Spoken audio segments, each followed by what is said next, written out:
ऐसे धारे पी कोई पाग मेरे सतगुरु आए, दर्शन करो आज मेरे सतगुरु आए। जय गुरुदेव।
यहाँ नहीं बैठो। यहाँ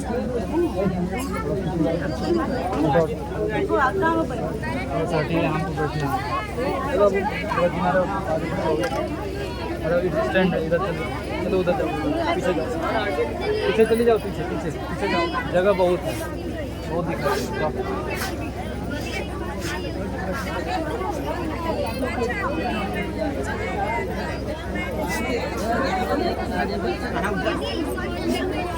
बैठ जाओ, बाकी लोग कहाँ बैठे?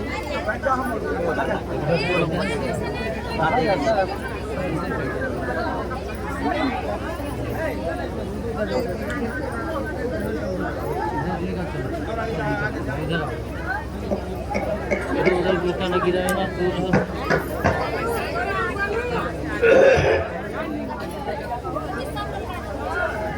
चलो चलो जल्दी चलो, प्रेमियों दौड़ के आओ, सत्संग का समय हो गया। सब लोग सामने आके बैठो ताकि एक एक वचन वाणी आपकी समझ में आ जाए। संत महापुरुषों के वचन आमने सामने रूबरू फेस टू फेस जब बैठ के सुनोगे तब आपकी समझ में आएगा। ये कोई कथा वार्ता नहीं है, ये मनोरंजन नहीं है, भाषण की प्रवचन नहीं। ये महापुरुषों के अनमोल वचन जो जीवात्माओं के कल्याण उद्धार के लिए उन्होंने कलयुग में आकर जीवों के लिए वचन फरमाए और किसी युग में ये वचन नहीं सुने, क्योंकि सतयुग त्रेता द्वापर में संत नहीं आए थे, सदगुरु नहीं आए थे, इसलिए उन्होंने सत्संग जारी नहीं किया। जब तक सत्संग नहीं सुनोगे तो आपको सत्य की और झूठ की पहचान नहीं होगी, असली और नकली की पहचान नहीं होगी। इसलिए सत्संग वचनों को बड़ी सावधानी के साथ सुना करो और अपने जीवन में उतारने की कोशिश करो। तब आपको इसका लाभ मिलेगा। क्योंकि ये वचन जीवों के करनी की सुधार के लिए, जो करनी आपकी बिगड़ गई, जो कर्मों की पहचान आपको नहीं रही, कौन अच्छे कौन बुरे, कौन पाप है कौन पुण्य है, कौन शुभ है कौन अशुभ है, ये तो जानकारी दिल दिमाग से चली गई। आज उसी का परिणाम की सब मुसीबत में आपका सारा पारिवारिक जीवन, सामाजिक जीवन, वैवाहिक जीवन सब कष्ट में हो गया। सब रोते चिल्लाते नजर आ रहे, कोई अमन चैन सुख में नहीं है। जबकि ये भारत देश धार्मिक देश है, ये मजहबी मुल्क है, ये परमात्मा खुदा को प्यारी भूमि है। इस भारत भूमि में जितने अवतार हुए सब इसी में, कोई एक आध प्रमाण के लिए इधर उधर, बाकी सब भारत। और खासकर ये उत्तराखंड, उत्तर प्रदेश, ये ऋषि मुनि महात्माओं की, अवतारी शक्तियों की, योगियों की, तपस्वियों की भूमि है और संत महात्मा फकीरों की कर्म भूमि है, योग भूमि है। उन्होंने योग सिखाया। यह शारीरिक इंद्रियों वाले भोगों का योग नहीं, सुरत और सत्य का है। जो जीवात्मा सत्य को भूल गई, शब्द से अलग हो गई, और वो शब्द से कैसे जुड़ेगी, सत्य को कैसे प्राप्त करेगी, शब्द का जानकार कौन है। कहते हैं शब्द पारखी गुरु जो होवे तो झट देवे भेद लखा है। अगर शब्द की पारी करने वाला सच्चा सदगुरु मिल जाए तो जीवात्मा को शब्द से जुड़ने में देर नहीं। जब तक जानकार नहीं मिलेंगे, आप उनसे जानकारी लेकर अपने जीवन में नहीं उतारोगे, तब तक आपको लाभ नहीं मिलेगा। इसलिए संत मत करनी सिखाता, कथनी बकनी सुननी नहीं करनी। और संत मत की करनी बिल्कुल अलग है। काल मत की अलग, दयाल मत की अलग। काल की करनी शरीर इंद्रियों के भोगों की, और दयाल की करनी जीवात्मा जगह परमात्मा से मिले, अपने घर पहुंचे, आवागमन से रहित हो जाए, जन्म मरण से छुटकारा मिल जाए। इसीलिए कहा करनी करो मार मन डालो। ये दयाल मत की करनी क्या है? करनी ऐसी करो मार मन डालो और इंद्रिय भोग विसारो।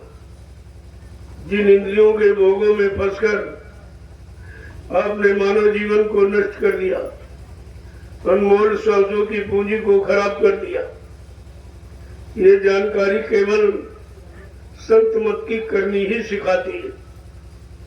करनी करो मार मन डालो, इंद्रिय भोग विसारो। इतना काम करो तुम अब की, फिर आगे की सतगुरु जानी। तब आपको सतगुरु का की दया तब मिलेगी। जब तक इंद्रिय भोगों से मन को छुटकारा नहीं दिलाओगे, मन को अलग नहीं करोगे, तब तक आपको परमानंद, वो शाश्वत आनंद, वो आत्मानंद नहीं मिलेगा। इसलिए संतों ने ये करनी अलग कही कि आपको गृहस्थी परिवार छोड़ने वाली करनी नहीं, बाल बच्चे पद पत्नी छोड़ने वाली करनी नहीं, खेती दुकान दफ्तर बिजली व्यापार मजदूरी बंद करने वाली करनी नहीं। इसी में रहकर ये सब कर्म कर्जा होता है। कोई बच्चा बन के आया, कोई बेटी बन के आया, कोई पति बन के आया, कोई पत्नी, कोई भाई बहन बिरादर माँ बाप बन के आ गया, कोई अचानक आपके दरवाजे आ गया, वो भी आपका लेन देन ही। तुम्हारे पास वही आएगा जिसका तुम्हारा लेन देन होगा, दूसरा नहीं जोड़ा जाता। संत मत की यही खासियत है कि आपका संबंध उन्हीं से कराया जाएगा जिनसे आपका पिछला कोई लेन देन रहा होगा, कर्म कर जा रहा होगा, उसको उतारने के लिए ही ये संबंध कराया जाता। बात तो आप समझते नहीं हो। संबंध का मतलब सम माने बराबर, बंध माने बंधन, बराबर का, यानी आदान प्रदान जब खत्म हो जाए तो बराबर पल्ला हो जाए। जब बराबर पल्ला हो जाएगा तब आपको यहाँ कोई रोक नहीं सकता, कोई काल माया आपको भी रोक नहीं सकती। संत महापुरुष इसी कर्म कर्जे के भुगतान के लिए कलयुग में परमार्थी सेवा रखी। सेवाएं तो आप रोज ही करते हो, घर में बाल बच्चों के लिए खेती है, दुकान है, दफ्तर है, बिजली व्यापार मजदूरी है, ये तो सब आप रोज ही करते हो। परिवार की सेवा, समाज की सेवा, देश की सेवा, शरीर इंद्रियों की सेवा, लेकिन जीवात्मा की सेवा आपने नहीं, जिसके लिए मानव तन मिला। ये शरीर आपको और शरीर में श्वासों की पूंजी आपको इसीलिए मिली है कि अब की बार मानव तन पाकर किसी संत महात्मा की तलाश करते, उनसे अपने घर का रास्ता पूछ लेना, वो रास्ता दे देंगे। उस रास्ते पर चलकर जीवात्मा अपने घर पहुंच जाए, और किसी रास्ते से नहीं। बाकी रास्ते तो संसार में आने जाने के, जिनको 4,84 लाख योनियों में वर्णित किया गया, ये आने जाने वाले रास्ते हैं। जब शरीर इंद्रियों से और मन से कर्म करते रहोगे, उनका आना जाना 4,84 लाख नरकों की योनियों में रहेगा, आपको छुटकारा नहीं मिलेगा। अगर आत्मिक कर्म आप करो तो आत्मिक कर्म क्या है? भजन। ये भजन आत्मिक कर्म, ये जीवात्मा को जगाना और परमात्मा से मिलाना, ये आत्मिक कर्म है। जब ये कर्म आप करने लगोगे तब आपकी जीवात्मा काल माया के बंधनों से छुटकारा पा सकती। इसीलिए तो 3 युगों में सब फंसे पड़े रहे।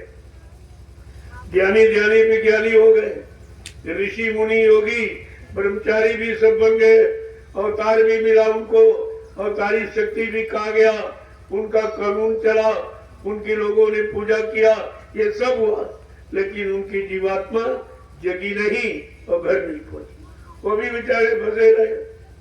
और तुम सब मुद्दतों से उन्हीं की पूजा करते हो। तुमको यही नहीं मालूम है कि पूजा का मतलब क्या? पुण्य जाप, यानी पुण्य माने सेवा और दया प्रेम के भाव जब पैदा हो निस्वार्थ भाव से, वो सच्ची पूजा, इसी को आत्मिक पूजा कहते, इसी को शब्द कमाई शब्द की पूजा कहते। जब धीरे धीरे सत्संगों में आते जाते रहोगे तो ये सब जानकारी आपको मिल जाएगी। आपको कितने दिनों से बराबर बताया जाए, 10 जुलाई 1952 से 2012 ये मथुरा में सुनाने समझाने का समय खर्च किया, उसमें भी आप कुछ नहीं कर पाए। 60 साल सुनाया गया और एक छोटी सी परीक्षा तो सब फेल हो गए। सब बातें गुरु को छोड़कर ही बातें। जब गुरु को छोड़ के भाग जाओगे तो संभाल कौन करेगा, रक्षा कौन करेगा, हिफाजत कौन करेगा, पाप कर्मों के बोझे से तुम्हें अलग कौन करेगा, जीवात्मा को शब्द से कौन जोड़ेगा और घर कौन पहुंचाएगा। ये भी जानकारी तो आपको रखनी चाहिए थी, लेकिन ये जानकारी आपने नहीं रखी तो सब भटक, या ऐसा भटक है कि गुरु को ही भूल गए, गुरु से दूर चले गए। गुरु की मर्यादा, गुरु के वचन, गुरु के वादे, गुरु का संकल्प, गुरु की प्रतिज्ञा, कलयुग भगाने की और सज्जू लाने की, सब भूल गए आप। जब सब भूल गए तो हमारे घूम रहे, कोई है तुम्हारी सुनने वाला। अब ये एक अवसर मिला है फिर आपको दोबारा कि अभी जाग जाओ, अभी वक्त है गुनाहों से तू तौबा कर ले, फिर न कहना कि हमने सुना था पैगाम नहीं। ये वक्त समय आपको मिला है, वैसे दोबारा किसी ने मौका नहीं दिया, काल शक्ति ने दोबारा मौका दिया ही नहीं। एक बार राम ने एक बार समझाया, रावण नहीं माना तो मार काट खलिहान कर। कृष्ण ने एक बार समझाया, कंस नहीं माना और मतलब यानी आपके यदुवंशी नहीं माने तो 56 करोड़ का सफाया हो। ये तो इतिहास कहेगा कि न मानने वालों का विनाश ये निश्चित है। अगर आज आप नहीं मानोगे तो आपका विनाश हो जाएगा। वो तो इतिहास जो लिख दिया गया है वो वर्तमान की जानकारी के लिए, वर्तमान में अपनी व्यवस्था आप ठीक कर लो तो इतिहास का अर्थ समझ में आ जाएगा। लेकिन तुमने इतिहास का भी उपहास किया, वो भी तुम्हारी समझ में नहीं आ रहा कि इतिहास लिखे क्यों गए। जो समय निकल गया उसको लिखने की क्या जरूरत थी। अरे समय तो आगे भी आएगा, उस आगे आने वाले समय में तुम अपना काम कैसे बनाओगे। इसके लिए इतिहास एक प्रमाण है आपके सामने कि जिन्होंने माना उनको क्या मिला और जो नहीं माने उनका परिणाम क्या हुआ। यही तो इतिहास बताता अच्छे बुरे की पहचान का। तो प्रेमियों, ये तो अचानक आज सत्संग आपको मिला। कोई सत्संग का मेरा कोई विचार नहीं था। वो तो एक समय की जानकारी जो दी जा रही, जो हिंदुस्तान में कोई नहीं दे रहा। कोई भी कहीं चले जाओ आप, चाहे वो धर्मनीति में कोई महात्मा हो कि चाहे राजनीति में कोई नेता हो, कोई मुख्यमंत्री प्रधानमंत्री, किसी मुख से ये आवाज नहीं निकली कि भारत देश गरीब क्यों हो रहा, परेशानियां क्यों बढ़ रही, इंसान मुसीबतों में क्यों जा रहा। ये दुख दर्द और बीमारी महामारी और लड़ाई झगड़ा और दैवी प्रकोप और दुर्घटनाएं, ये अकाल मौतें क्यों हो रही और क्यों बढ़ रही, ये प्रेत योनि क्यों बढ़ रही है, इस पर किसी की कोई दृष्टि नहीं जाती। जब कोई नहीं कह रहा तो हमको समय से आवाज लगानी पड़ी। मुझे समय से कहना पड़ा कि हम भारतीय। अगर ये भारतीय शब्द आपकी समझ में आ गया होता तो भारत तो सोने की चिड़िया, भारत विश्व गुरु है, तो भारत में दूसरा कैसे राज कर सकता और दूसरे की बात यहाँ कैसे मान्यता दी जा सकती। लेकिन आप ये भूल गए। भारतीयता शब्द तो किसी के समझ में आ ही नहीं रहा। यहाँ भारतवासी तो है ही नहीं। अपने आप को भारतवासी आप जब ही कहोगे जब भारतीयता के लक्षण होंगे, भारतीयता के गुण होंगे, भारतीयता के कर्म करोगे, कर्तव्य करोगे, तब आपको भारतीय माना जाएगा। ये लिखने पढ़ने से भारतीय थोड़ी हो जाओ। तो मैंने देखा भाई न राजा कह रहा न प्रजा कह रही, न राजा कुछ बोल रहा न प्रजा कुछ सुन रही। जब कोई कुछ कह ही नहीं रहा है तो ये भारतीयता कैसे रहे, हिंदुत्व कैसे रहेगा। ये हिंदू कहने के हम अधिकारी कब और कैसे बनेंगे, इस पर तो किसी का विचार नहीं। यहाँ उपजातियों ने एकदम घनघोर संग्राम कर दिया। जाति नहीं उपजाति, जाति तो आपकी मानव जाति, वो असली जाति मानव जाति तो भूल गए और उपजातियों में तुमको फंसा दिया गया।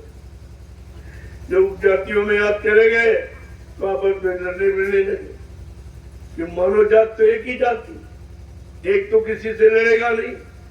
जहां दो होंगे वही द्वंद्व होगा, वही मतलब दुविधा होगी, वही झगड़ा होगा। तो इन लोगों ने झगड़ा यानी मतलब करने के लिए ये उपजातियां तमाम बना जाए और तब आपस में उसमें तमाम तरह की भिन्नता पैदा कर दी। ये बड़ा, ये छोटा, ये बड़ा, अनुसूचित जात, जनजात, यानी तमाम तरह की।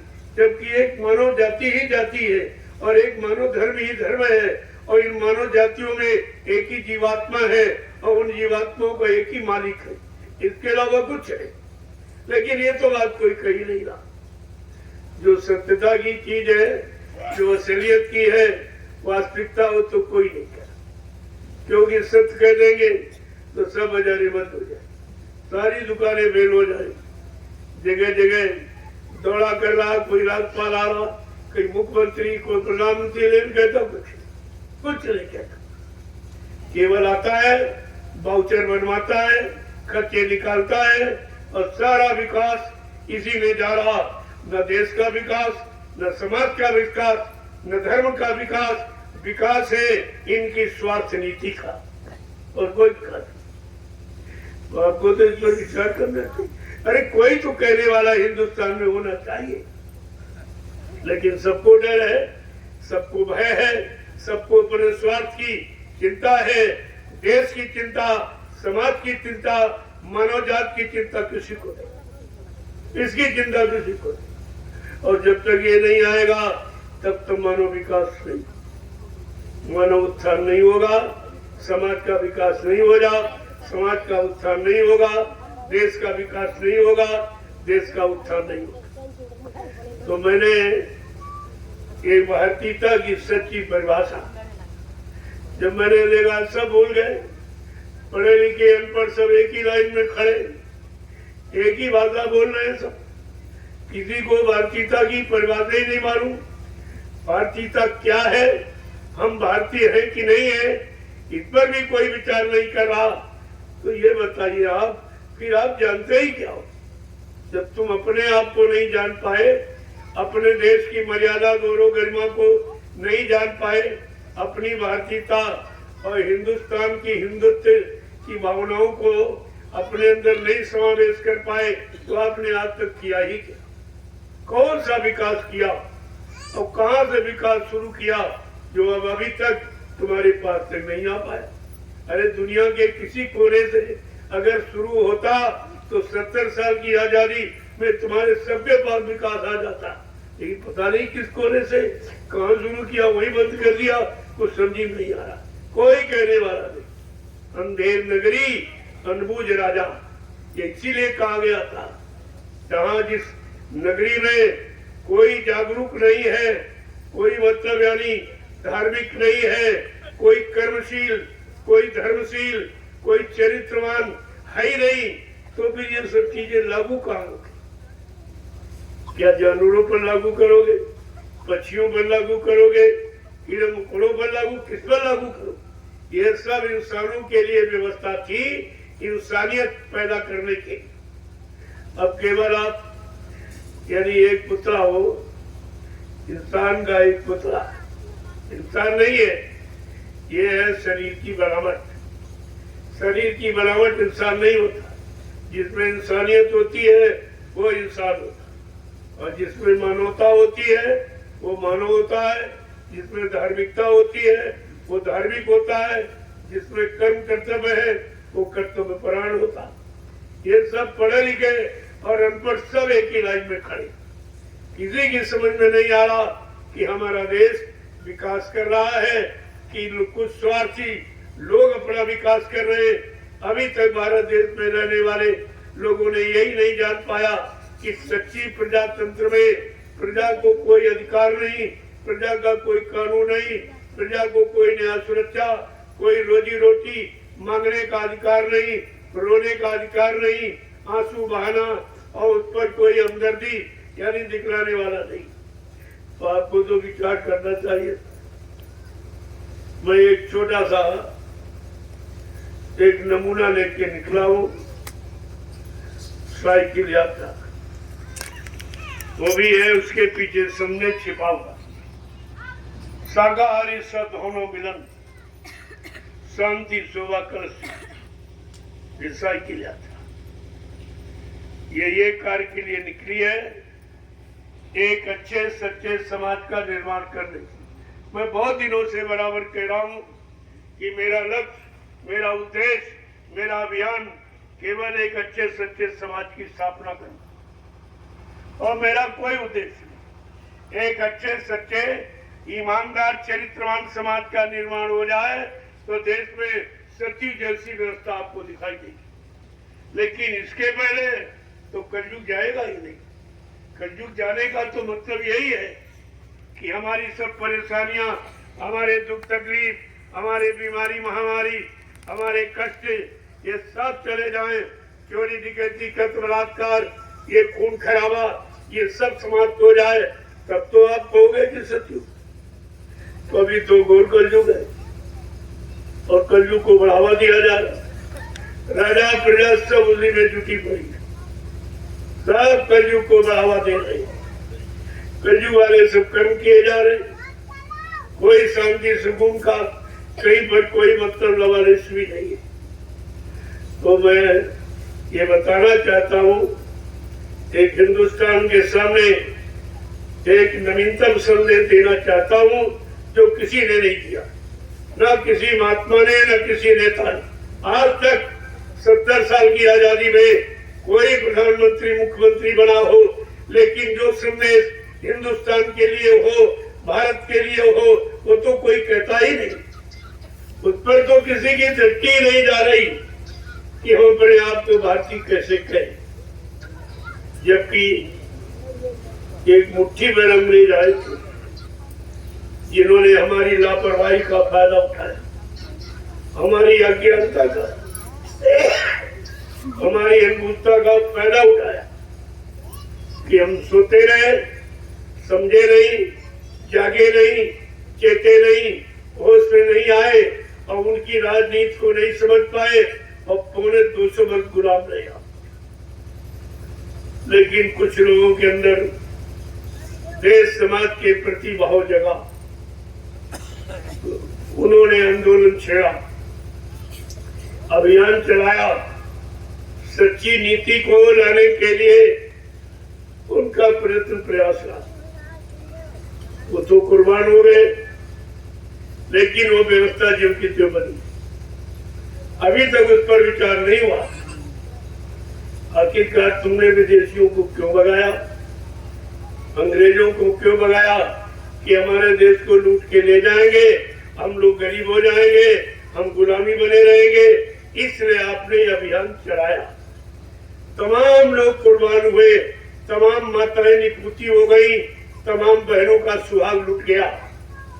ये ऐसे नहीं व्यवस्था बदली थी, लेकिन आज तक वो व्यवस्था लागू नहीं हो पाई। अंग्रेज तो चले गए, लेकिन अपनी छाप छोड़ गए। जब यहाँ से गए तो गांधी महात्मा से कहा कि देखो मैं तुम्हारे यहाँ से कुछ नहीं लिए जा दूं, लेकिन ऐसी छाप छोड़ के जाऊंगा कि भारत अपना 300 वर्ष तक सुधार नहीं कर सकता। इस बात को क्यों छिपा के रखा गया, क्यों उजागर नहीं किया गया?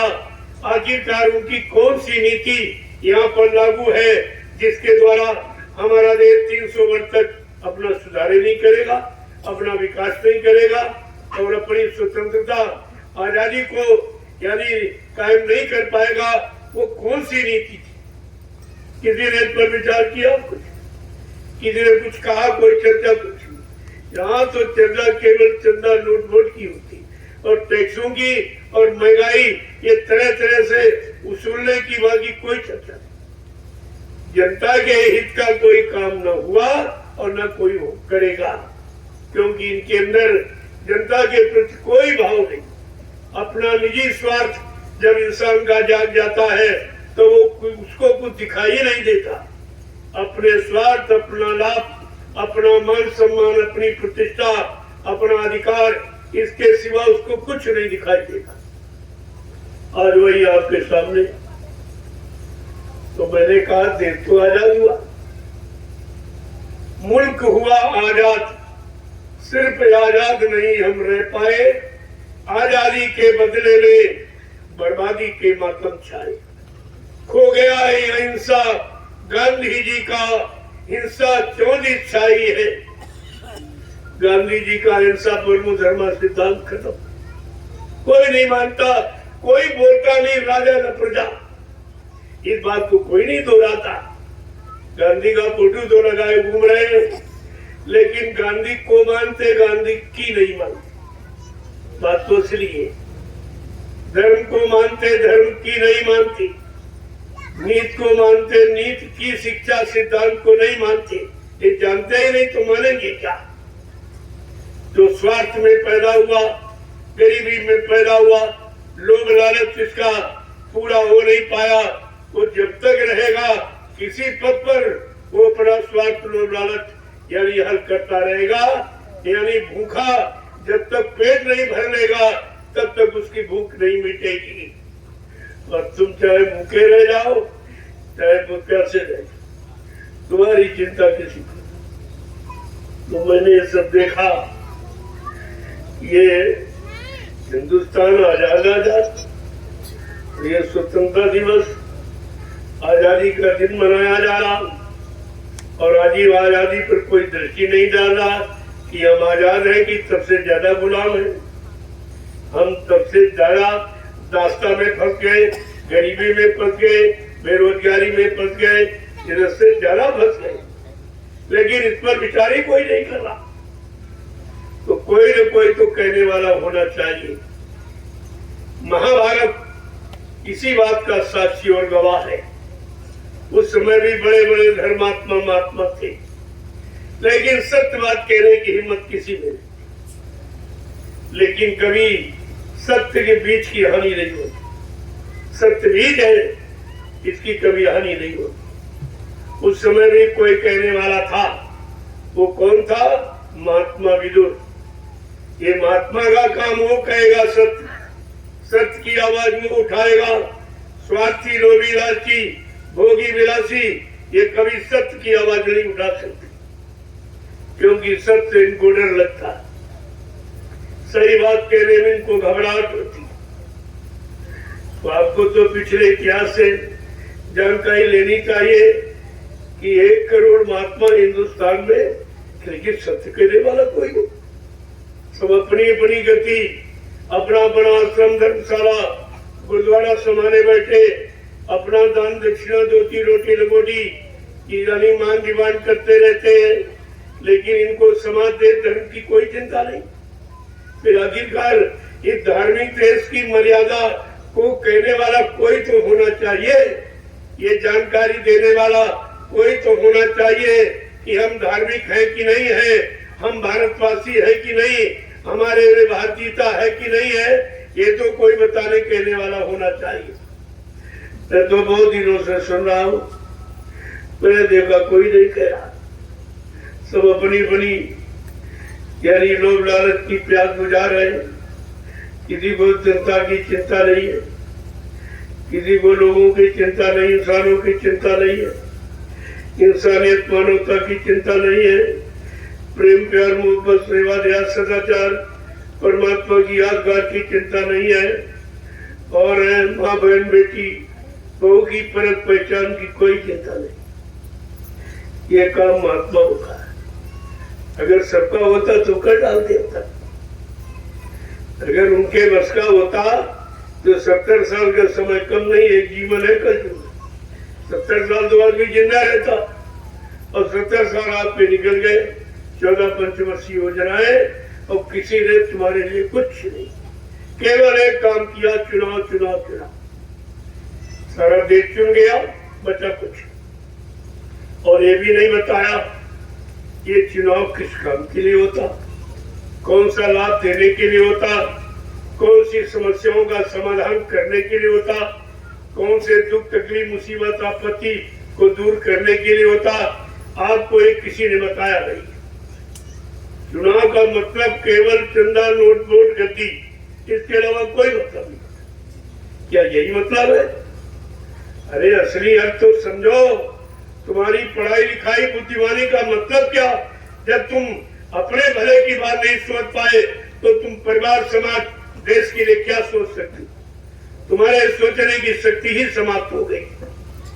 अगर सोचने की शक्ति होती तो 70 साल की आजादी को देखते हुए, बर्बादी को देखते हुए आपकी समझ में जरूर आता और जरूर कोई न कोई कहने वाला खड़ा हो जाता, लेकिन कोई नहीं खड़ा हुआ। तब हमको मजबूरन, वैसे मेरा ये काम नहीं है, ये काम तो राजा का है कि प्रजा को सही दिशा देना और सही दिशा की तरफ ले जाना और सबको सही रास्ता दिखाना और सबको सच्चाई, ईमानदारी में रखना और सबको परमात्मा की यादगार में लगाना और सबके मन मस्तिष्क में माँ, बहन, बेटी की, बहू की परख पहचान कराना, ये राजा का काम, ये महात्मा का काम नहीं है। लेकिन जब कोई नहीं करता है तब तो करना ही पड़ता। जब राजा भ्रमित हो गया महाभारत में, तब महात्मा विदुर को कहना ही पड़ा। वो तो महात्मा का विषय है, तो अपना है, वो तो कहेंगे ही। जब कोई नहीं कहेगा वो परमात्मा जो आत्माओं के लिए आया, आत्माओं को दो नरकों से निकालने के लिए, वो तो अपनी बात कहेगा ही। अब मानो ना मानो ये तो तुम्हारा काम, लेकिन वो समय से अपनी फर्ज अदा की पूरी कर। मैंने ये भारतीय शब्द को लेकर जो चीज सामने आज रखी है, वो हिंदुस्तान में किसी ने नहीं, किसी ने नहीं रखी, किसी ने इस पर जिक्र ही नहीं किया कि भारतवासी बनने का हमारे पास कौन सा लक्ष्य है, कौन सा विचार है, कौन सी सोच है। इस पर तो किसी ने कोई चर्चा की नहीं। तो मुझे कहना पड़ा कि अगर हम सच्चे भारतवासी हैं, हमारे में सच्ची भारतीयता है, शहीदों की कुर्बानी का हमारे अंदर जोश और होश है, तो हमें आपको भारतीय बन के दिखा देना चाहिए कि हम वास्तव में भारतीय हैं। हमारी पहचान बिल्कुल अलग, सारे देशों की पहचान अलग है, सबकी देशों की भाषा अलग है, सब अपनी भाषा का प्रयोग करते हैं और सब अपने पहनावे वेशभूषा में रहते हैं। और जो वहाँ का खान पान है, ठंड प्रदेश का मुर्गा मीट, अंडा, शराब, दारू, ये उनका भोजन है, वो अपना करते हैं। लेकिन तुम भारतवासी हो तो तुम्हारा भोजन क्या होना चाहिए, तुम्हारा पहनावा वेशभूषा क्या होनी चाहिए, तुम्हारी भारतीय संस्कृति क्या कहती है, तुम्हारी यानी भाषा जो मातृभाषा है, जो हिंदुस्तान की हिंदी मातृभाषा है, देववाणी जो संस्कृति, वो हमारा सच्चा है। लेकिन न हिंदी नहीं न संस्कृत नहीं, दोनों भूल गए और विदेशी भाषा की नकल कर रहे। तो तुम अब भी तो गुलाम हो। जब तुम्हारे अंदर गुलामी का अंकुर नहीं गया और अंग्रेजियत तब भी तुमको यानी मतलब अपनी तरफ खींच रही, अपने पर चला रही है, तो अंग्रेज कहाँ गए, कहाँ अंग्रेज भगे, और वो कुर्बानी सब यानी पानी पानी की तरह खून बह गया, कोई मतलब नहीं निकला उसका। तो आपको ये सोचना चाहिए, अगर हम सच्चे भारतवासी हैं, हम सच्चे भारतीय आर्यावर्ती भारतखंडी, अगर हम ये कहलाने के अधिकारी जब है जब अपनी भारतीयता में आ जाए, हमारा भारतीय खान पान जो कहीं नहीं विश्व में है और किसी के पास नहीं है और कोई नहीं जानता है, क्योंकि वहाँ एक ही गुण है, रजोगुण तमोगुण, केवल रजोगुण भोगी, वो भोगी है। सारा विश्व के देश से भोग नाम से जाने जाते हैं, केवल हिंदुस्तान योग भूमि के नाम से जाना जाता है। यहाँ पर प्रकृति संयम में है, यहाँ त्रिगुणमयी सृष्टि है, सतोगुण तमोगुण रजोगुण, तीन गुणों में सारी सृष्टि बनाई गई है और तीनों गुणों की परिभाषा जानकारी अलग अलग दी गई कि जब ये भोजन करोगे यानी तमोगुणी आहार, मिर्च मसाले, तीखे चटपटे, तो आपका मन विकृत होगा, मन आपका उत्तेजित होगा, मन में विकार आएंगे, काम, क्रोध, लोभ, मोह, अहंकार, ईर्ष्या, राग, द्वेष इनमें पनपेंगे, इनमें बढ़ेंगे और फिर आप इस बीमारी में इतने तंग हो जाओगे कि अपने आप को बचा नहीं। सबसे बड़ी बीमारी, सबसे बड़ा रोग ये काम, क्रोध, लोभ, मोह, अहंकार है, जो तुमको हर क्षण पर गरीब विवश किए, लाचार किए हैं, मजबूर किए हैं, जानकर भी देख कर भी अपना सुधार नहीं कर पा रहे। ये ऐसा रोग है भयानक। तो इसलिए आहार और विचार, आहार से विचारों का जन्म होता है। जैसा करो आहार वैसे बने विचार, हमारे भारतीय सभ्यता में ये अंकित है कि हम जैसा आहार करेंगे हमारे विचार वैसे बनेंगे, जैसे विचार बनेंगे वैसी हमारी बुद्धि काम करेगी, यानी वैसे हम कर्म करेंगे और जैसे कर्म करेंगे वैसा हम लाभ हानि पाएंगे। तो इस पर किसी ने विचार चला गया, आहार चला, जब आहार चला गया तो विचार चले गए, शुद्ध आहार चला गया, शुद्ध विचार चले गए आपको। अब आप शुद्ध विचार न सोच पाते हो, न कर पाते हो, न दृढ़ता से उस पर टिक कर चल पाते हो, न स्वयं लाभ प्राप्त कर पाते हो, न देश समाज को लाभ दे पाते हो। ये कितना बारी आपने नुकसान, तो मैंने कहा भी सर्वप्रथम तो हमारी पहचान, सारे देशों में चले जाओ, उनके वेशभूषा सब किया। तुम्हारे यहाँ भी जितने विभाग सबकी वेशभूषा है। यहाँ भी परिचय आपको अगर लेना चाहो तो पहचान परिचय आप ले लीजिए। तो हमारे देश की सच्ची सात्विक वेशभूषा, जो सात्विकता से ओतप्रोत थी, जो मन से संबंधित, मन के विकारों को दूर करने वाली हमारी यानी वेशभूषा बिल्कुल सादगी थी। और वो भी सूती, सूत का कपड़ा। ये सूत का कपड़ा, ये कपास जो खेतों में पैदा होती, और ये रुई में, कपास में ये गुण है, शरीर की गंदगी का शोषण करती, आपकी बीमारियों को तमाम मात्रा में खत्म करती। लेकिन जब आप भूल गए ये दवा थी, ये शरीर की बीमारियों को यानी मतलब 75% दूर करने की दवा थी कॉटन, रुई। तो आप उसी को भूल गए। बीमारी आने का रास्ते आपने जो खोले हैं, जो स्रोत आपने खोले, उन पर विचार कीजिए। मैं एक एक को गिना दूंगा। एक तो खान पान से, दूसरा वेशभूषा से। तुम्हारा मन रोगी हो गया, मन भोगी हो गया, ये मन की बीमारी कोई नहीं दूर कर, इसकी दवा कहीं बनी ही नहीं। उसकी दवा केवल संत महापुरुषों का सोच, उनका शोध है, वो दवा है, इसके अलावा कोई दवा नहीं।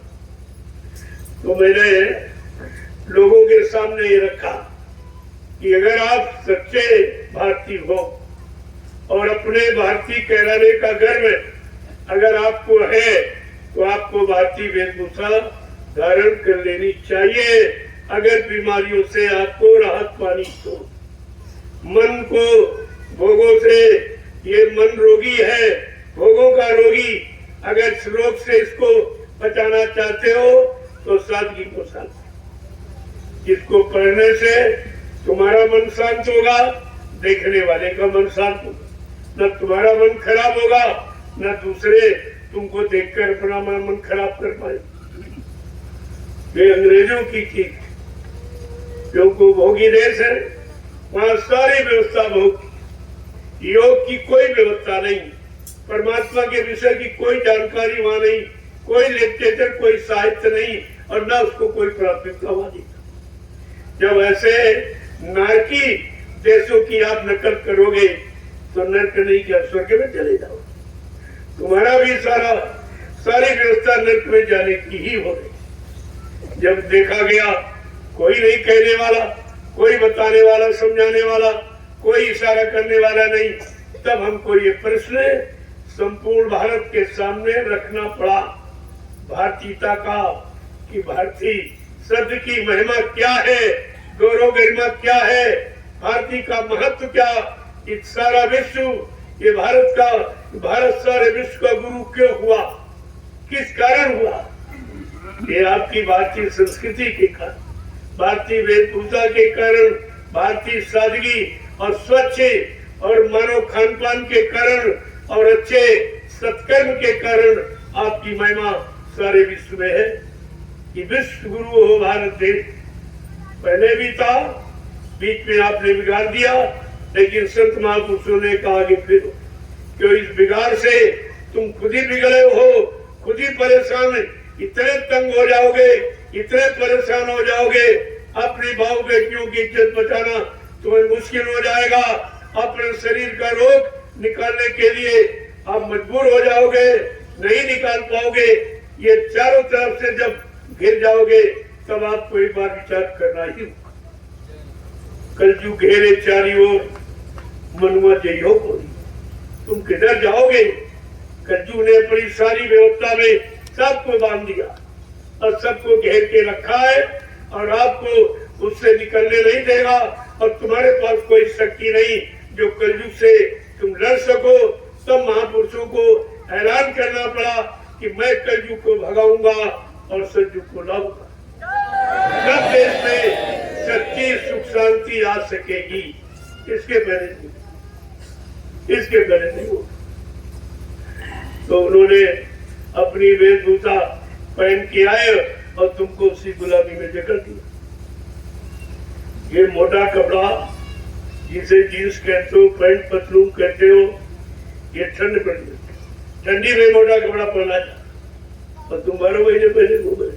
तुमको ये भी नहीं अकल रही कि हम ये कर क्या है। अपने शरीर के साथ इतना बड़ी खरीद कर रहे हो, शरीर के साथ इतनी बड़ी दुश्मनी निभा रहे हो, इसे रोगों से भरपूर करने की चेष्टा कर रहे हो कि कोई रोग बाकी न रहे जो हमारे शरीर में ना हो। आपने ये अरे मोटा कपड़ा सर्दियों में पहनते तो तुम 12 महीने, ये जींस कपड़ा है, जितना कूड़ा कचरा सब उसी से तैयार, ये उसी से तैयार होता है। तरह तरह की गंदगी इसमें है और ये बाहर की शुद्ध हवा तुम्हारे शरीर में लगने नहीं देगी और ये शुद्ध प्रकाश जिसमें सारे गुण समाहित हैं ये भी तुम्हारे शरीर में लगने नहीं देगी और जिसमें हवा और प्रकाश नहीं लगता वो ऑटोमेटिक गंदा होता, ऑटोमेटिक गंदा होता वो। कहते हैं भाई ना हवा लग गई न प्रकाश नहीं तो अशुद्ध है।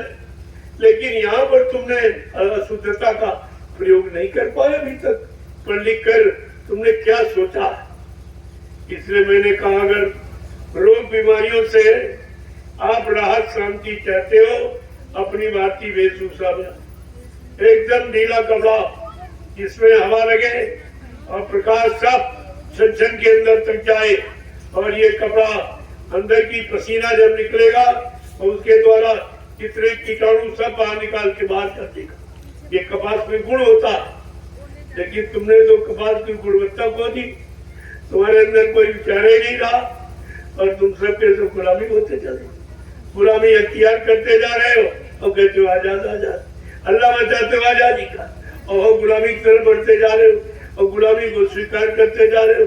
अरे अंग्रेज चले गए लेकिन अंग्रेजियत तो छोड़ गए, उनकी भाषा है उसी का प्रयोग करते हो, उनका पहनावा है उसी का प्रयोग करते हो, उनका गंदा भोजन है जो मतलब यानी तमोगुणी और रजोगुण से भरा हुआ, जब वो इस्तेमाल करोगे तो तुम उनकी तरह भोगी बन जाओगे और रोगी बन जाओगे। तुमने पर कोई विचार नहीं किया। अंततः तो हमको ये कहना पड़ा, नहीं तो लोग कहेंगे आप जानते थे आपने क्यों नहीं बताया। आप क्या देश की उन्नति नहीं चाहते, आप भारतीयता शब्द का विकास नहीं होने देना चाहते, भारत देश की गौरव गरिमा कि आप कायम नहीं करना चाहते, ये आप कहते।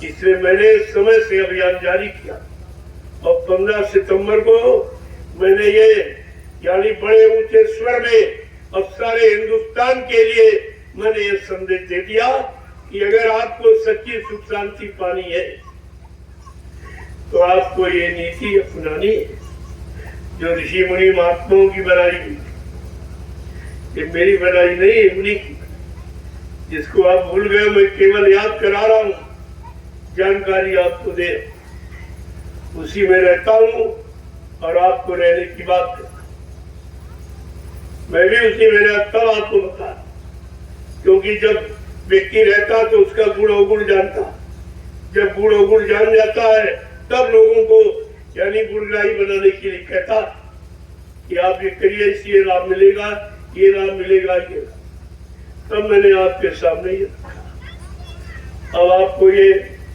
धीरे धीरे सब जानकारी देखो, नारी सृष्टि की केंद्र बिंदु है, नारी माँ, तो जिसको माँ का दर्जा मिला, अगर माँ खराब हो जाएगी तो बच्चे औलाद निश्चित ये सत्य है। तो सर्वप्रथम मुसलमानों को आप देखिए, उनके यहाँ सब कुर्ता पैजामा टोपी ये सब मिलेगा, कोई फैशन नहीं। 1% कोई कलयुगी विचारधारा में आ गया हो, वो भी नेता नगरी फंसा वो करेगा, लेकिन जो समाज परिवारों में रहते वो मजहब में और धर्म में वो कभी नहीं, वो इसको नहीं मानती। कोई बच्चा आप नंगे सर नहीं मिलेगा और सब कुर्ता पैजामा मिलेगा। नारियों को देखिए आप, शरीर का कोई भी अंग आप देख नहीं सकते हो, यानी नख सिख पैर के नाखून से लेकर चोटी तक एकदम ढकी, लिबास में एकदम, और तुम्हारे यहाँ नंगा नाच। तुम अपने आप को हिंदू कैसे कहते? इसमें हिंदुत्व के कोई गुण ही नहीं है। तुम अपने आप को भारतीय नारी और भारतीय महिला कैसे कहती हो, जब सीता और शत्रुघ्न का कोई लक्षण नहीं है, कोई वेशभूषा नहीं है, कोई खान पान नहीं है, कोई विचार नहीं है, तो अपने आप को भारतीय नारी या आदर्श महिला कहने का कोई अधिकार ही नहीं रहा। ये सब आपने खत्म कर दिया। मैंने दोनों पहलुओं पर प्रकाश डाला। महिलाओं के लिए भी कोई ऐसा वस्त्र मत पहनो जिससे तुम्हारे अंग भरे दिखाई दे, देखने वाले की दृष्टि मन खराब हो और तुम्हारा भी खराब, तुम भी खराब हो जाओगे। वो भी जब तुम्हारे अंग प्रत्यंगों पर दृष्टि पड़ेगी पूरे लोग शराबी कबाबियों की, तो जो तुम्हारे से बच्चा पैदा होगा वो सात्विक नहीं है। वो बुढ़ापे में तुम्हारी सेवा नहीं करेगा, तुम्हारे आदेश का पालन नहीं करेगा, क्योंकि उस पर दृष्टि जो अंदर में, उस पर दृष्टि शराबी कबाबियों की और पूरे व्यभिचारी कुचारियों की पड़ी है, इसलिए आपका बच्चा खराब। ये बहुत बड़ा राज रहस्य है जो मैं आपके सामने आज खोल के खड़ा। इसलिए कोई नारी, कोई कन्या, कन्या देवी होती है तो देवी का रूप देखा फोटो में, फोटो में देखा देवी का रूप क्या होता। दूसरा बेड़ी कोई चिपके वस्त्र नहीं पहने, कोई कन्या, कोई महिला चिपके हुए वस्त्र का प्रयोग नहीं करेगी, नहीं और बीमारी तुम्हारे में बढ़ जाएगी। जब चिपका वस्त्र पहनोगी ना तो हवा न प्रकाश का संचार होगा, तो निश्चित बीमारी आप में आ जाएगी और इससे लोगों का मन खराब होता और तुम्हारा खुद ही खराब होता। तो अपना मन खराब किया तभी तो उसको धारण किया, और तुम्हें देखकर जिनका जिनका मन खराब होगा वो तुम्हारे प्रति बुरे भाव ही बनाएगा, अच्छे भाव कोई माँ बहन बेटी का भाव नहीं बनाएगा। इसलिए ये सब दुष्परिणाम तुम्हारे द्वारा हो, दोषी तुम हो, इसलिए इसकी भी सजा आपको भोगनी पड़ेगी। ये भारतीय नारी का इतिहास नहीं है। तुम भारतीय महिला और भारतीय आदर्श नारी कहने का अधिकार आपको नहीं है, क्योंकि आपने सारी व्यवस्था को भंग कर दिया। इस पर आप विचार कीजिए। मैंने इस पर भी टिप्पणी डाली है और पुरुषों से कहा कि अगर आप सैनी बनना चाहते हो, शाकाहारी सदाचारी ब्रह्मचारी, तो आप लोगों की धर्म, ये ऋषि मुनियों की ये देन है जो उन्होंने संयम को कायम में रखने के लिए ये लगाम आपके लिए रखी थी। और सब भूल गए आप, जिससे तरह तरह की ये आंत की बीमारी, आंत का उतरना, हाइड्रोसील का बढ़ना, पानी का बढ़ना, ये जितना भी काम हो रहा ये सब उसी कारण हो रहा।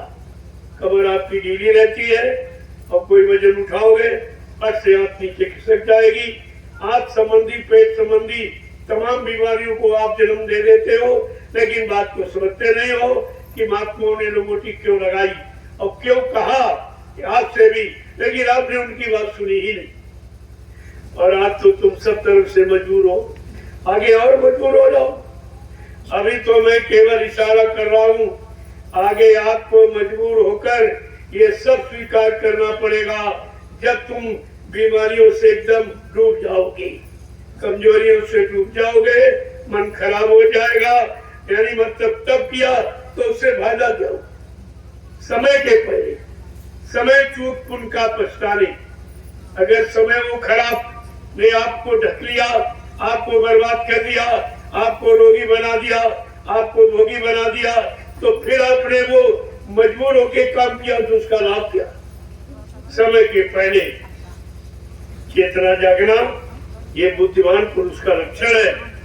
जो समय से पहले जाग जाता, अपने विचारों का वो समय बुद्धिमान व्यक्ति करता है। समय पहले ये सरकारी 15 सितंबर मैंने अभी किया और हिंदुस्तान किया है ये धारण इसमें धर्म को न मालूम और सब हो गए, सब गर्मी हो गए, हो गए, यानी किसी से चित नहीं दे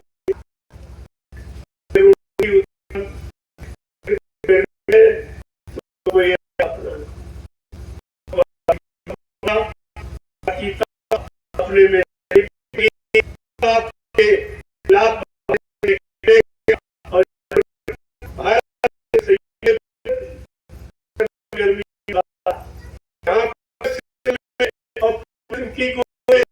चलने वाला सही नहीं आया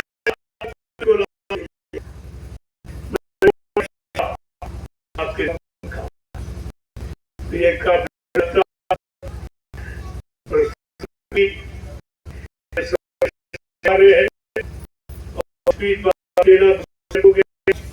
जितना महात्माओं ने उसका हल नहीं लिया।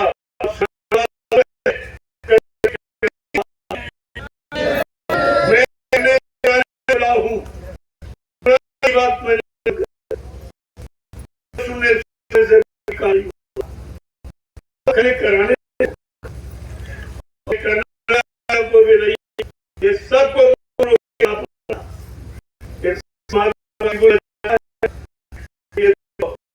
काम नहीं करोगे कर देगी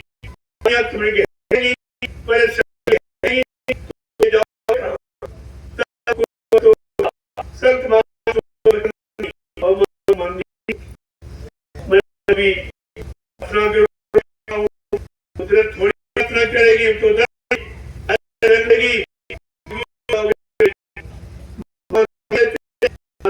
जाते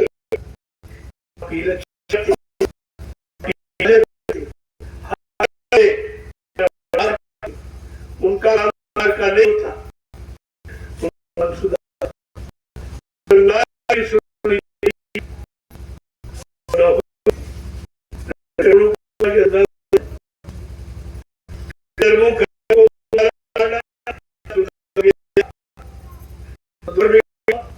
उसी को पढ़ ले अभी आज तो अच्छा होता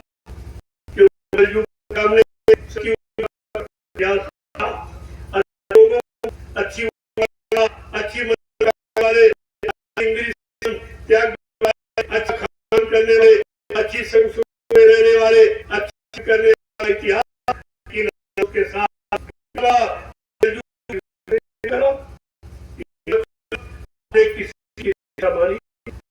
किसी युग इच्छा आपने अगर तो तुम्हारे कोई सुधार के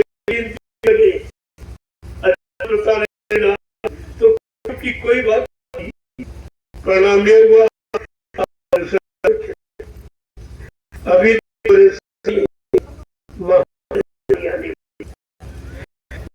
समय इसका जवाब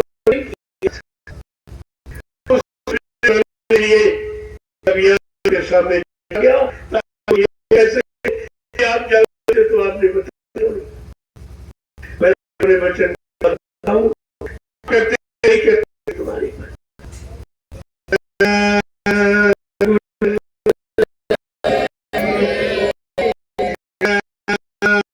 गुरुदेव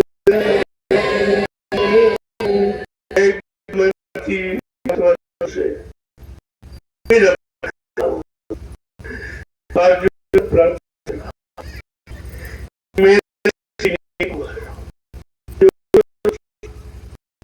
जानियत की और आप देने वाले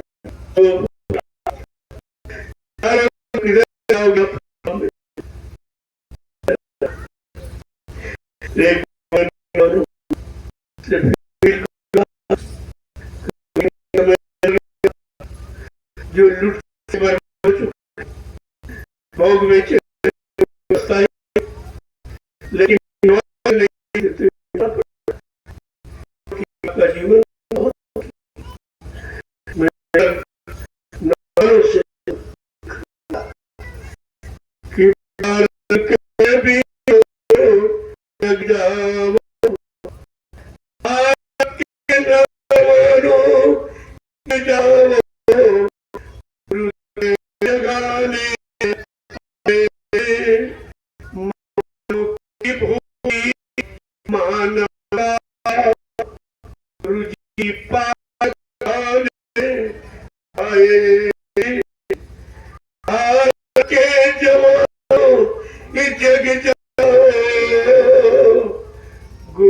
गुरुदेव जगाने आए हैं।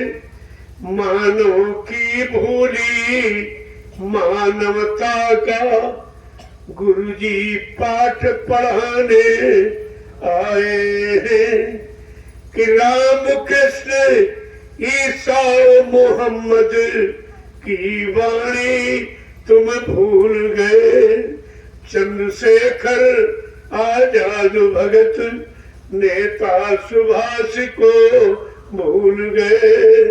और गांधी जी का ये सत्य अहिंसा हम तुम्हें बताने आए हैं। भारत के वीरों जग जाओ गुरुदेव जगाने आए हैं। मानव की भूली मानवता का गुरुजी पाठ पढ़ाने आए हैं। सब धर्म कर्म को भूल गए। सब धर्म कर्म को भूल गए। धन लोलुपता में डूब गए। सब धर्म कर्म को ये भूल गए। धन लोलुपता में डूब गए। स्वार्थ की बाढ़ बढ़ी सब में अब परमार्थ को भूल गए। सच्ची सुख शांति ये मिले कैसे गुरु राह बताने आए हैं। भारत के जवानों जग जाओ गुरुदेव जगाने आए हैं। मानव की भूली मानवता का गुरुजी पाठ पढ़ाने आए। कलयुग में सतयुग लाने का संकल्प लिया है गुरुवर ने। कलयुग में सतयुग लाने का और संकल्प लिया है गुरुवर में। को कितनी बड़ी बात है, यह संकल्प लिया गया है।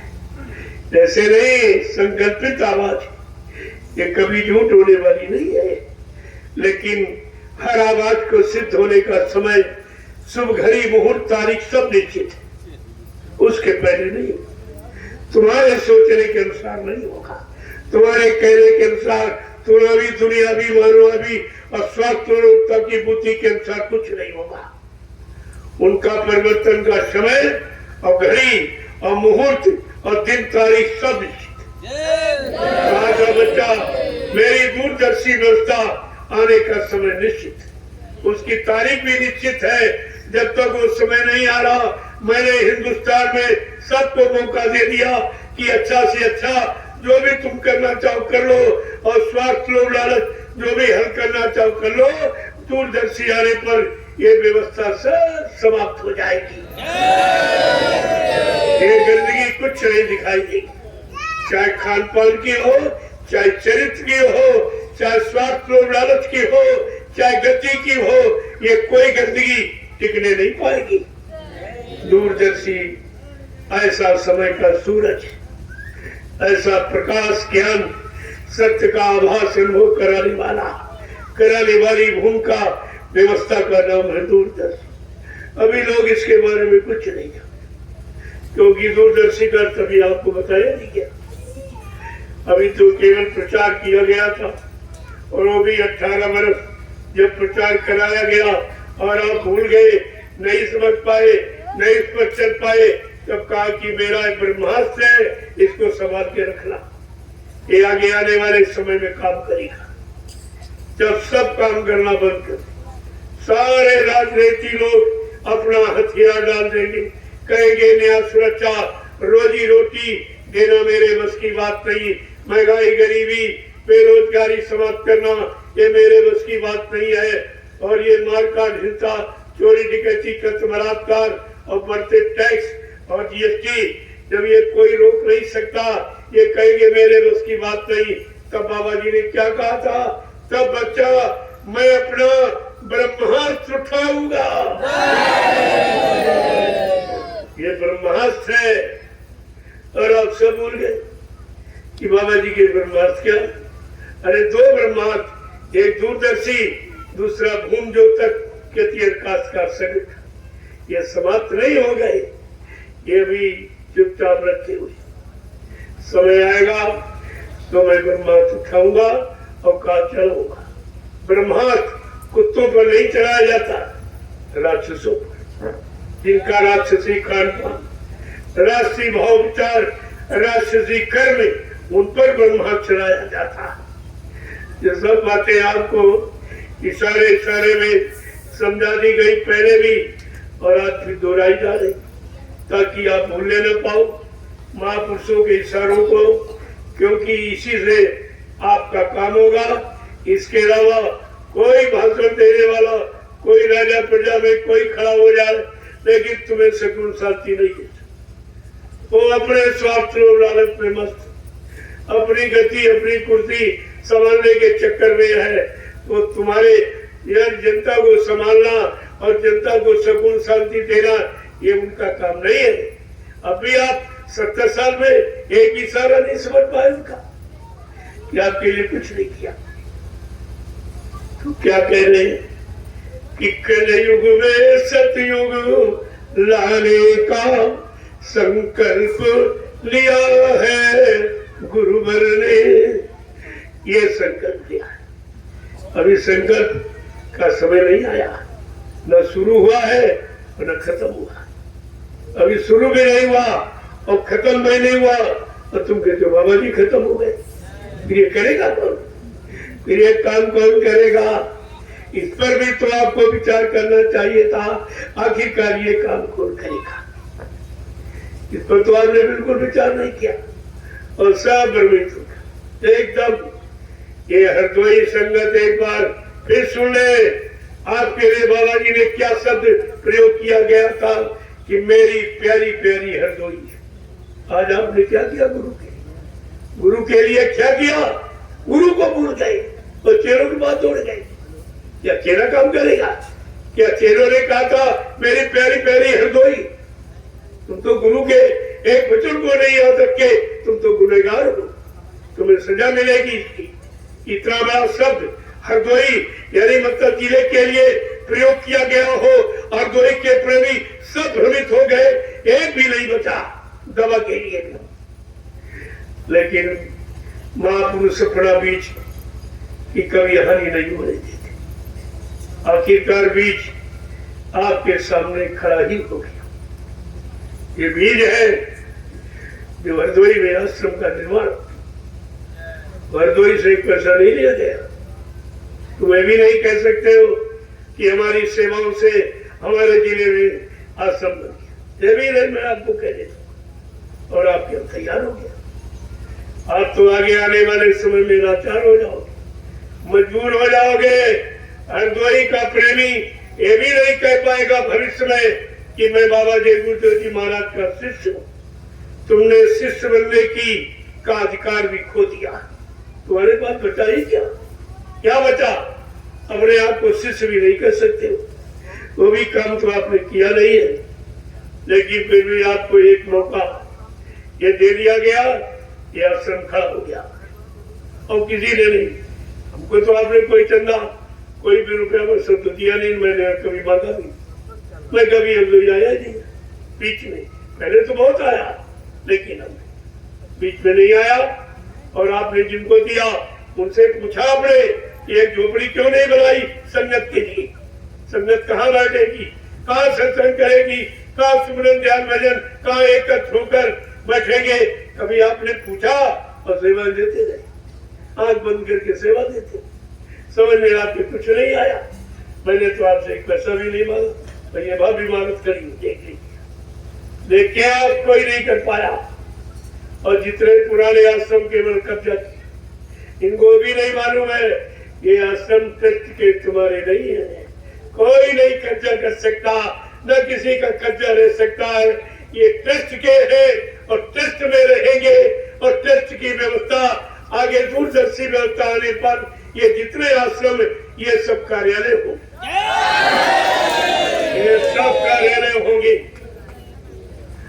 और केंद्र में 25 महात्मा, इसी तरह से प्रांत में, जिले में, तहसील में, ब्लॉक में, न्याय पंचायतों में मैंने इसीलिए प्रबंध कार्यकारिणी का गठन कर दिया। तो भूमिका को आपके सामने लाने के लिए एक प्रारूप आपके सामने खड़ा कर दिया। प्रबंध कार्यकारिणी ये प्रबंध करेगी, ये आपका सारा प्रबंध करेगी, सारी व्यवस्था करेगी। उस प्रबंध कार्यकारिणी का शुद्ध नाम है दूरदर्शी। ये वही, ये उसी का शुद्ध पाठ हो रहा। अभी आप समझी नहीं पा रहे हो, लेकिन धीरे धीरे सब समझ में आ जाएगा। अगर इस आश्रम की मर्यादा को नहीं देख के समझ पाए फिर कब समझो। आपको तो प्रश्न करने का मौका मिल गया। जिनको सेवाएं दी पहले अभी उनसे नहीं, जिस प्रेमी हो सुमरन जान भजन कहीं कहा गया से नहीं। आप चिंता मत कीजिए, बताना पड़ेगा। एक पाई का भुगतान कोई वाला नहीं है। और इन्हें पहले ही कह दिया ऐसा एक जाल बना के रखा, बच्चा छोटी बड़ी कोई मछली नहीं बचेगी जो समय से फंसे। ये महात्मा बड़ा रहस्यमय जाल है। आप कैसे समझ लो? और समझ में आपके नहीं आया तो आपको मजबूरन इस संस्था का चुनाव करना कि जिस संगत के लिए इतनी बड़ी प्रशंसा की गई हो, ऐसा प्यारा शब्द उच्चारण किया गया हो मन से, आज वो संगत बिखर गई। इसको संगठित करना ये हमारा सबका परम कर्तव्य। ये संगठन केंद्र बन गया। आज इतने लोग कैसे संगठित हुए? क्या कोई इस तरह यात्रा निकाल सकता है? कोई हिंदुस्तान की यात्रा निकाल सकता? इस तरह किसी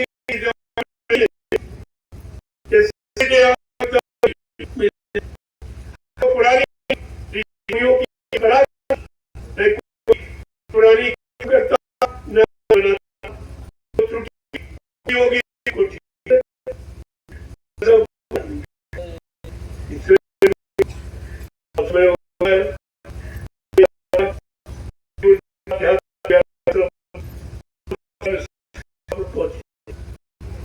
आज वहां पढ़ाना पड़ेगा। कल सेवा चल रही है।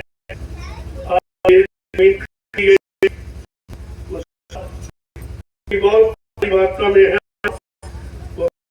चल रहे हैं, ट्रैक्टर सब बराबर चल रहे हैं, तो सब किया जा रहा। और सुबह उस में इसी तरह सत्संग। आज रात्रि का भंडारा वही चलेगा। अब आप लोग धीरे धीरे प्रस्थान करो कि साइकिल वालों को समय लगेगा, थोड़ा पहले पहुंच जाए रात्रि से तो अच्छा रहेगा। इसलिए मैं अपनी वाणी को यहीं से विराम दूंगा। कहना तो बहुत कुछ है, कहूंगा समय आने पर। अभी जिसका समय है वो आपके सामने है। अभी इसी का समय, इसी चीज का समय है, और ये आ जाए तो सब कुछ आ जाए। अब तो मैंने मेन पॉइंट पकड़ा है, जिसकी जरूरत है। मेरा मेन बिंदु है ये। वैसे तो रोटी और बेटी वो 2 बिंदु है, और तीसरा भारती तक। ये 3 बिंदु आपके सामने खड़े। ये तीनों नवीनतम है। आज तक किस पर किसी ने दृष्टि डाली ही नहीं, और किसी ने इसका उच्चारण भी नहीं किया। जय गुरुदेव, जय गुरुदेव, जय गुरुदेव, जय गुरुदेव। नाम किसका? जय गुरुदेव। नाम किसका? जय गुरुदेव। नाम किसका? प्रभु का प्यारा। सब लोग खड़े हो, सबको भी मिलने में समय लग जाएगा, तब तक चलेगा समय, क्योंकि आज कोई आ रहा उधर था। तो वो पहले राजा आता था प्रजा को निमंत्रण, दर्शन बड़ा डर लग रहा है अपनी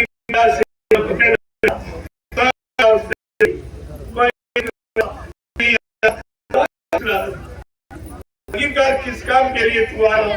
जब जनता देखेगी नहीं, अपनी मुसीबत दुखों का बयान नहीं करे, तो जारी नहीं थे। अभी तक भारत की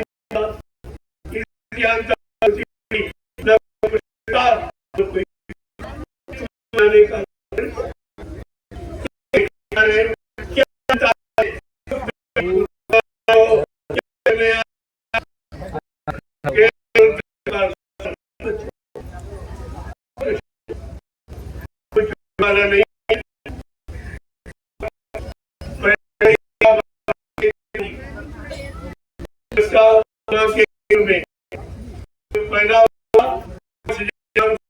रुपए का और 10,000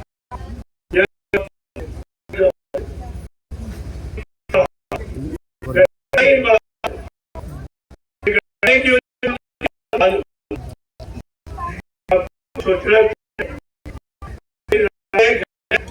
इतनी है, क्या दो वही तुम आनंद है।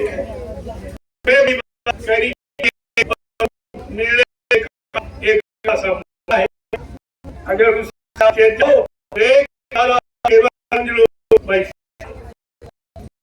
समझ गया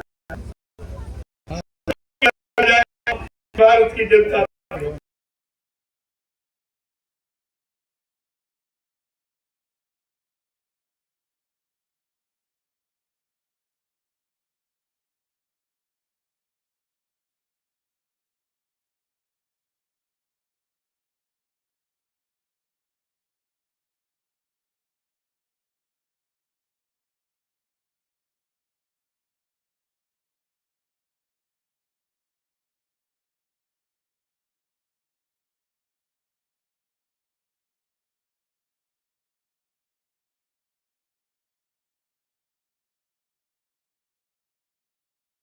मुझ नहीं रही, अब ये जाग गई, लेकिन तुम ये प्रमाण न दे पाओगे, न तुम कर पाओगे, क्योंकि तुम दलालों के बीच फंसे पड़े हो।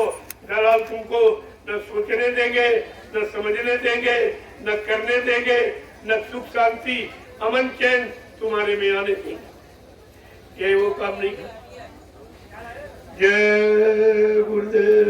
जय गुरुदेव। जोर से बोलो, मिल बोलो, बोलना होगा, अभी से बोलो, दर्द हरेंगे, सब कष्ट मिटेंगे, सुख शांति भी देंगे, सबके दाता, सबके मालिक, से बोले, ये नाम नहीं इंसान का, ये काम नहीं इंसान का, ये इशारा समझिए आप। अब ये इंसानों के बस का कोई काम, कितनी कोई आवाज लगाए, कितने भाषण प्रवचन दे डाले, लेकिन अब कुछ होने वाला नहीं। वो काम करने वाला समय निकल गया। अब तो दुख मुसीबत का समय, जिसके लिए गोस्वामी जी महाराज ने रामचरित मानस के उत्तरकांड में एक बहुत पहले इशारा लिखा कि कलयुग में बहुमत कीमत बाल मत बिन नरेश का रात सुख संपदा को कहे जान बचे बर्बाद। नरेश का राज इस समय कोई राजा नहीं। राजा का मतलब जो प्रजा के दुख को सुने, दुख को दूर करे, मुसीबत को जनता के बीच में आए, सबसे मिले और पूछे कि वास्तविकता क्या है, वो राजा। लेकिन ऐसा तो कोई है नहीं। जब राजा को प्रजा से डर लग रहा, बेचारा हवाई मार्ग से आता है, तो जमीन में चलते ही नहीं है, तो तुम जमीन में इंतजार कर रहे हो, राजा आ रहा, राजा आ रहा, बस केवल सुन लिया, देखो कुछ भी नहीं आपको तो कोई कहने वाला नहीं। जनता के बीच आने का कितना खर्चा और कितनी यानी दौलत बर्बाद की जा रही। ये भारत के खून पसीने की कमाई जो भोगों में और विषयों में, मान सम्मान में जो बर्बाद की जा रही है, ये देने वाला कौन? ये जो खर्च कर रहा है, इसको भी होश नहीं है कि हजारों बार तुझे वे नरकों की योनियों में जाना पड़ेगा और जब राजा की जूतियों की मार खानी पड़ेगी, वहां तेरी कोई सुनने वाला नहीं। अगर तू नहीं सुनता है भारत की जनता का, तो तेरा ही कौन सुनेगा? उस समय तेरे लिए भी तैयार है। जय गुरुदेव। सब लोग लाइन से खड़े हो जाओ, मैं आप लोगों से मिल लूं। चलते चलाते आपकी इच्छा है जरा मिल लो, तो मैं भी तो मिलना चाहूँ। क्या आप मेहनत कर रहे हो? साइकिल यात्रा ये भी एक तपस्या है कलयुग में। बाल बच्चों परिवार को छोड़कर ये छोटी मोटी तपस्या नहीं है। इतनी बारिश कल हो रही, देखा, ये दिखाया गया लोगों, ये बारिश कुछ नहीं थी, लेकिन ये दिखाया गया ये कैसे लोग हैं जो वर्षा, सूखा और अकाल में भी अपनी यात्रा को बंद करने वाले नहीं। इन्होंने यात्रा पर कदम उठाया है, अपनी यात्रा पूरी करके ही मानेंगी। ये संकल्प है। आप देखते जाइए, अभी तो एक केवल 2 दिवसीय थी, 2 अक्टूबर गांधी जयंती। गांधी का फोटो जगह जगह लगाया गया, लेकिन गांधी की नीति सिद्धांत क्या था? अहिंसा परमो धर्मा, और इनका है हिंसा परमो धर्मा।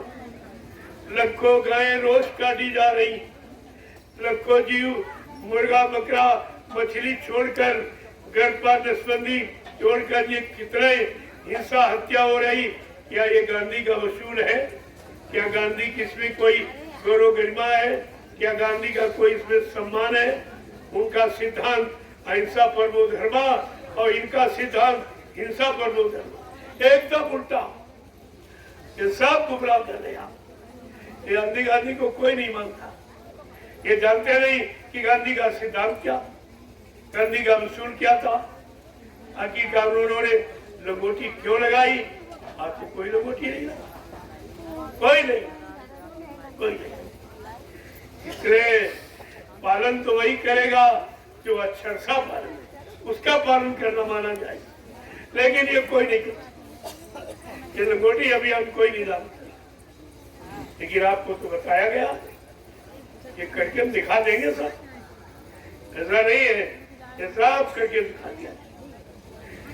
जय गुरुदेव। जय गुरुदेव। आगे आने वाले समय में यही सबको मानना होगा, यही सबको करना होगा।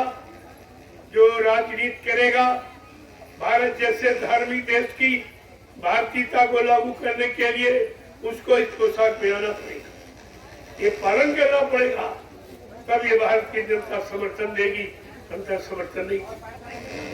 आप देखते जाइए धीरे धीरे, अभी तो ये वैचारिक क्रांति उठ खड़ी हुई है, ये किस तरह से पूरे भारत में फैल जाएगी, आप देखते रहिए।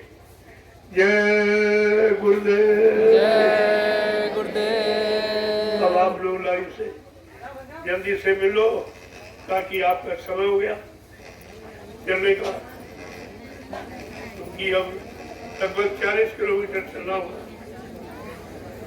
35। लोगों कौन से रास्ते बंद कर दिए गए, इस पर नहीं कोई विचार कर रहा, ये किस लिए निकले, वो किस लिए आया तो रास्ते बंद कर रहा, ये किस लिए चल रहे, सारे रास्ते खोल रहे, सारी सुख शांति, नया सुरक्षा, रोजी रोटी के सारे रास्ते ये अभियान खोल रहा है। पहले इसको देखिए आप और उनको देखिए, ये दोनों की जानकारी ले लीजिए, आपकी समझ में सब आ जाएगा। जय गुरुदेव। चलिए आप लंच कर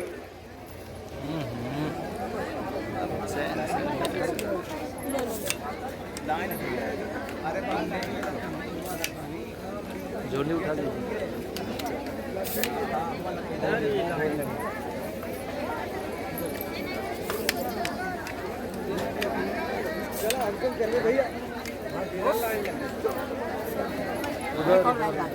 बोरी बोरी बोरी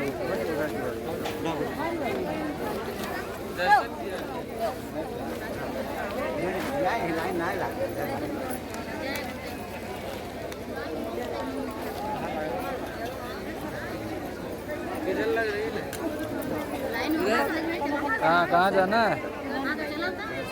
बहुत हड़बड़ी है।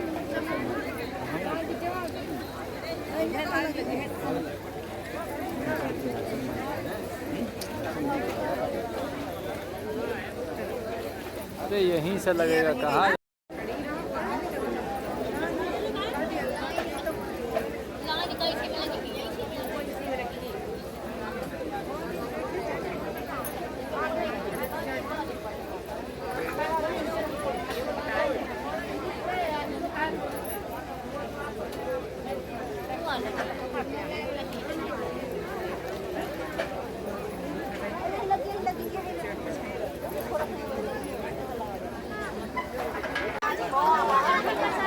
और एक कागजात गिरा पड़ा होगा कहीं, डीएल उसमें है और गाड़ी का कागज है, तो कहीं भी ऐसा कोई सामान गिरा पड़ा हो तो आप कृपा करके यहाँ ला करके जमा करा दीजिए। प्रेमी जन परेशान है, उनका गिरा है।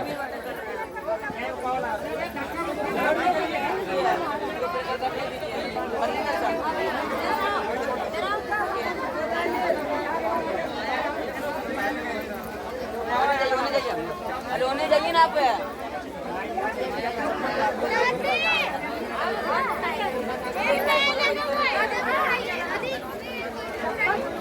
निकल जाओ अंदर, निकल।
जय गुरुदेव नाम।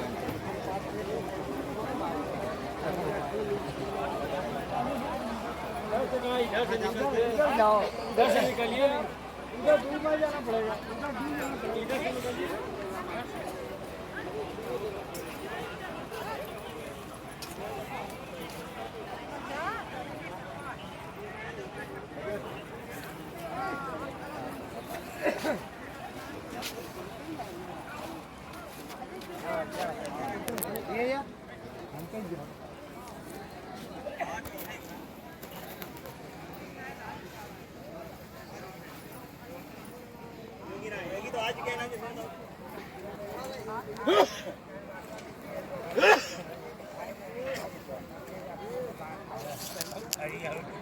सुन लीजिए, यहाँ से आप सीधे बरगदिया चेक पोस्ट जाएंगे, जो थाना है, जहाँ से मुड़ करके आप दयाल आश्रम पर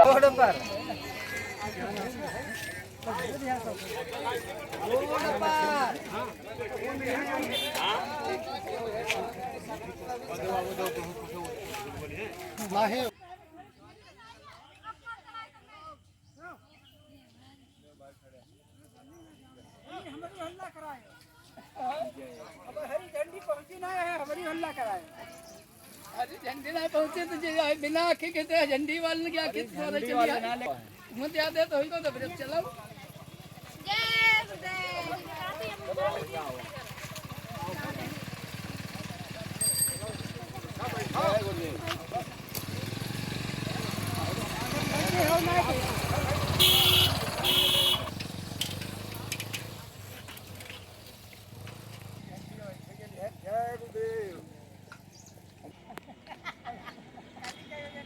नवे बजा रहा है।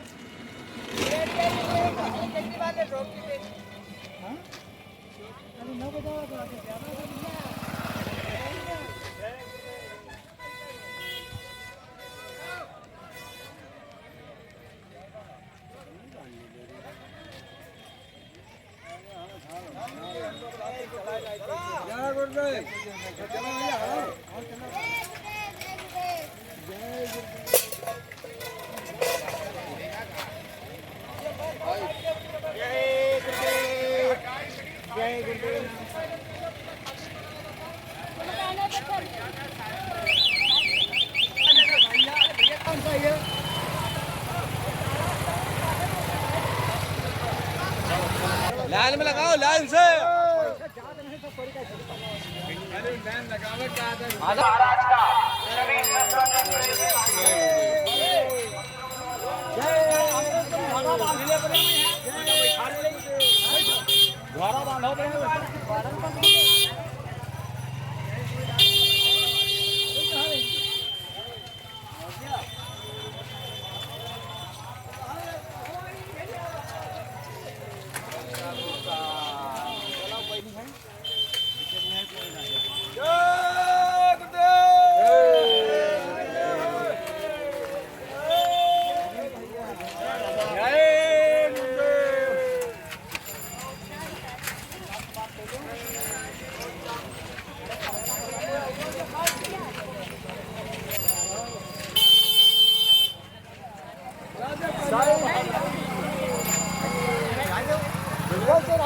अरे सुनो ना ये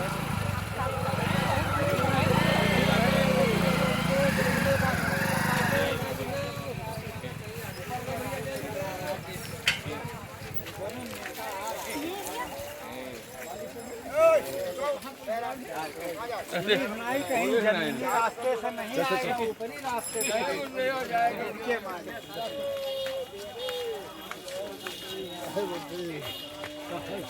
जय गुरुदेव।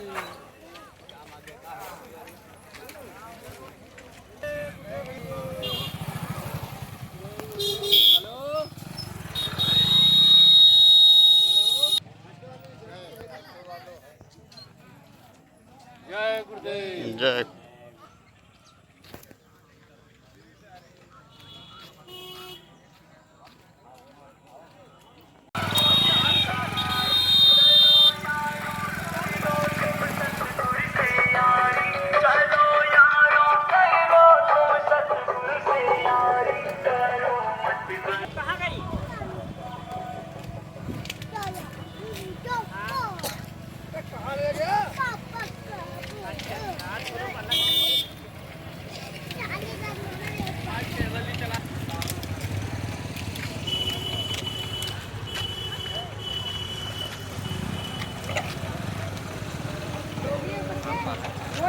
बोला जय गुरुदेव आवाज आवे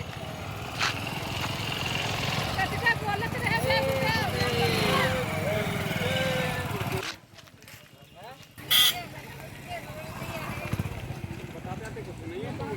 अरे हम मां भगवान रे जय बोलो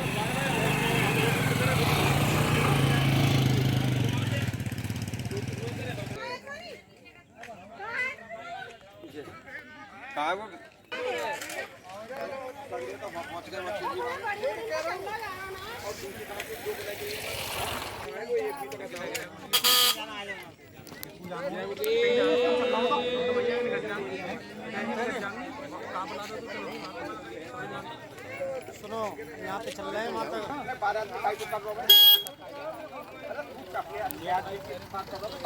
रोड से किनारे हो जाइए जाओ यार सही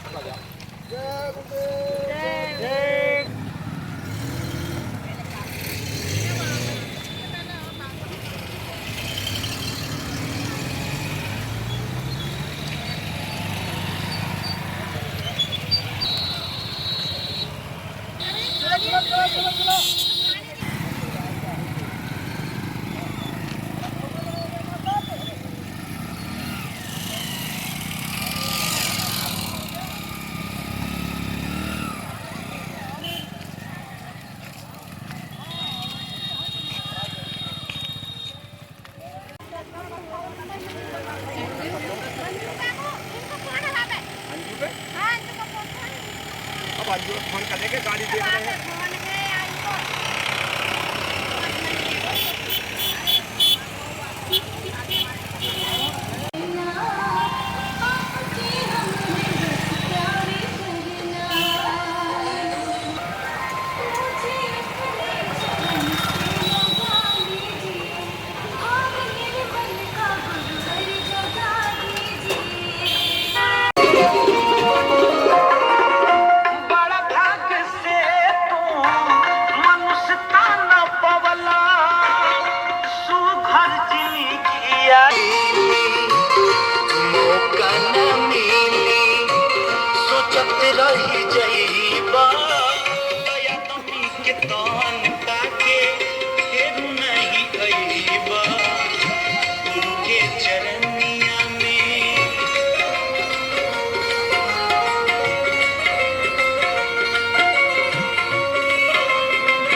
चलो प्रसाद एकदम रख के रेडी रखो।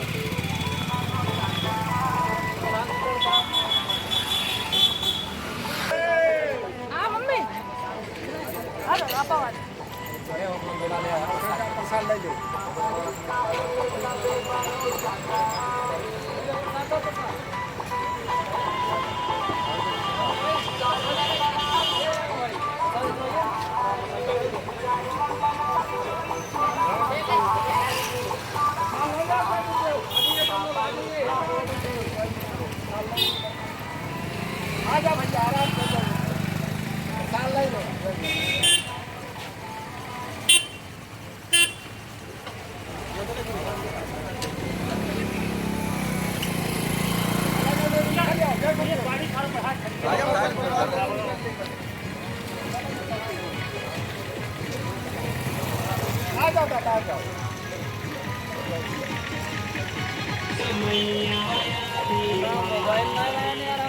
मिला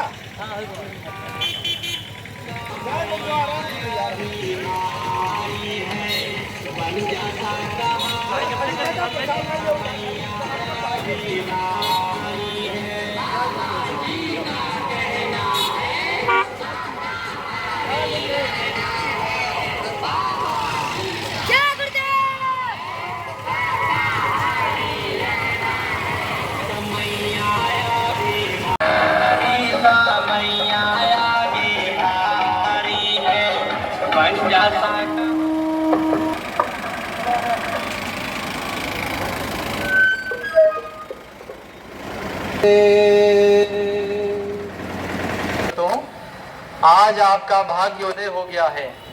आज आपके सामने साइकिल यात्रा तो शाकाहारी रहने का इसमें आए हुए हैं और आपसे हाथ जोड़कर प्रार्थना कर रहे हैं कि आप शाकाहारी हो जाइए और भारतीयता को अपना लीजिए। भारतीय वेशभूषा, भारतीय खान पान, भारतीय रहन सहन और भारतीय भाषा को अपना लीजिए तो आपका बहुत बड़ा बचाव हो जाएगा। तो ये आपके लिए इतना बड़ा अनोखा साइकिल यात्रा आपके बीच में निकाला गया। अभी आपने देखा पीछे से स्वामी जी महाराज अपने वैशाली आंदोलन में लेकर आ रहे हैं और उनके हाथों कि आपको शाकाहारी रहना है। शाकाहारी रहेंगे तो ये प्रसाद पूरा का पूरा काम करेगा और आपके जीवन के शुभ कर्मों की एक मनोकामना को पूरी करेगा। तो आप विलंब न करें, अपने अपने घरों से निकल करके बाहर आ जाइए इधर सड़क पर और पीछे से विश्वविख्यात परम संत बाबा जय गुरुदेव जी महाराज का भी जो ये साइकिल यात्रा ब्रजवशी का गुजरा उसके पीछे देखिए ये प्रसाद लेकर आए हुए हैं। आप उस प्रसाद को ले लीजिए। प्रसाद वही होता है जिसको खाने से आपको लाभ होता है।